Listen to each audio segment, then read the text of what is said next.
ជំរាបសួរម៉ាក់ទាំងអស់គ្នាវីដេអូមួយនេះហាខ្ញុំចង់មកចែករំលែកតាក់ទងជាមួយនឹងព័ត៌មានមួយដែលទើបតែទទួលបានឃើញខាងមន្ទីរពេទ្យគុណធបុប្ផាគឺទើបតែផុសនៅក្នុងថ្ងៃទី4ខែតុលាឆ្នាំ2025នេះផ្ទាល់តែម្ដងរឿងដែលនេះខ្ញុំចង់និយាយជំរាបជូនទៅដល់ម៉ាក់ទាំងអស់គ្នាតាក់ទងជាមួយនឹងឧបករណ៍ដែលកូនតុយៗរបស់យើងគាត់លេងជាប្រចាំថ្ងៃគឺដែលយើងហៅថាបៃឡុកឬក៏របស់ប្រដាប់ផ្សេងៗប៉ុន្តែខ្ញុំលើកយកចំណុចមួយដែលយោងតាមមន្ទីរពេទ្យគុណធបុប្ផាដែលបានបង្ហោះនៅមុននេះបន្តិចនៅព្រឹកមិញចាស់ព្រឹកថ្ងៃទី4ហ្នឹងគឺប្រភេទប្រដាប់លេងជាគ្រាប់ជ័រដែលត្រាំទឹកហើយរីកដែលយើងហៅថា water jelly bead ហ្នឹង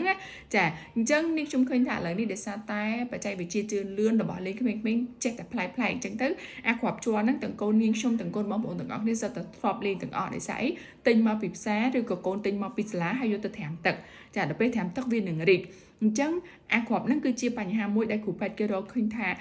នៅពេលដែលក្មេងស្លាក់ចូលទៅក្នុងពវៀនវាធ្វើឲ្យគ្រាប់ហ្នឹងកាន់តែរីកកាន់តែធំនៅពេលដែលវាត្រូវទឹកវាកាន់តែរីកកាលណាតែវាកាន់តែរីកវាធ្វើឲ្យគ្រាប់ហ្នឹងវាចូលទៅស្ទះពវៀនចឹងអ្វីដែលសំខាន់គឺយោងទៅតាមមន្ទីរពេទ្យគុណធបុប្ផាបានលើកឡើងនៅមុននេះបន្តិចគឺតាក់ទងទៅនឹងបញ្ហាហ្នឹងដែលម៉ាក់ឲ្យកូនលេងអាគ្រាប់អស់ហ្នឹងណាចាអាគ្រាប់ដាក់ទឹករីកហ្នឹងអញ្ចឹងនៅពេលដែលកូនលេងហើយស្រាប់តែវាចៃដន្យអីកូនខ្លះក៏យកទៅបៀមអញ្ចឹងវាស្លាក់ចូលទៅក្នុងកំពង់កចូលទៅដល់ក្នុងពវៀនរបស់គាត់អញ្ចឹងអាគ្រាប់ហ្នឹងនៅពេលដែលត្រូវទឹកយូរវាកាន់តែរីកទៅវាធ្វើឲ្យកកស្ទះនៅក្នុងពវៀនហ្នឹងវាឈានទៅដល់មានបញ្ហាគ្រោះថ្នាក់ខ្លាំងមួយទៀតគឺមានការឈានទៅដល់ការហូរឈាមនៅក្នុងពវៀនឬគឺឈានទៅដល់ការវះកាត់ពវៀននឹងផ្ទាល់តែម្ដងដើម្បីយកគ្រាប់នឹងចេញណាអញ្ចឹងអានេះវាជាបញ្ហាមួយដែលគ្រោះថ្នាក់ដែលមន្ទីរពេទ្យក៏សំណូមពរឲ្យម៉ាក់ទាំងអស់គ្នាមានការប្រុងប្រយ័ត្នបើសិនជាបានកុំឲ្យកូនលេងអាគ្រាប់នឹងក៏បានដែរនេះខ្ញុំដឹងថាវីដេអូមួយនេះអាចនឹងប៉ះពាល់ទៅដល់អ្នកលក់អ្នកដូរប៉ុន្តែគ្រាន់តែជាបញ្ហាមួយដែលត្រូវឲ្យប្រុងប្រយ័ត្នចំពោះគ្រាប់ជ័រនឹងបើតាមមន្ទីរពេទ្យគុណធបុប្ផាគឺបានចេញមកបញ្ជាក់ថានៅក្នុងឆ្នាំ2025នេះគឺមានក្មេងតូចអាយុពី1ឆ្នាំដល់3ឆ្នាំ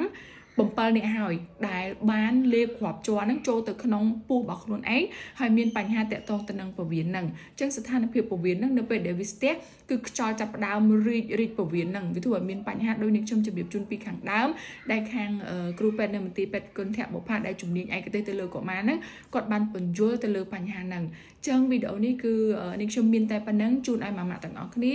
មានការប្រុងប្រយ័ត្នទៅលើប្រដាប់ដែលកូនយើងលេងហើយជាពិសេសបើសិនជា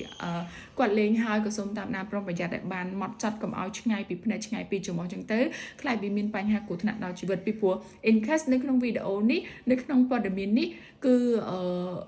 កុមារតូចម្នាក់ហ្នឹងគឺគាត់ត្រូវបានវះកាត់ពវៀនហ្នឹងហើយដោយសារតែគ្រូពេទ្យដើម្បីគ្រូពេទ្យគាត់ធ្វើការយកគ្រាប់ជ័រហ្នឹងចេញពីក្នុងពវៀនរបស់គាត់ហ្នឹងចាអញ្ចឹងជាសារផ្ដាំផ្ញើឲ្យមានការប្រុងប្រយ័ត្នទាំងអស់គ្នាជូនពរម៉ាក់ទាំងអស់គ្នានិងកូនតូចមានសុខភាពល្អចាកឆ្ងាយពីបញ្ហាផ្សេងៗអរគុណច្រើនជំរាបលា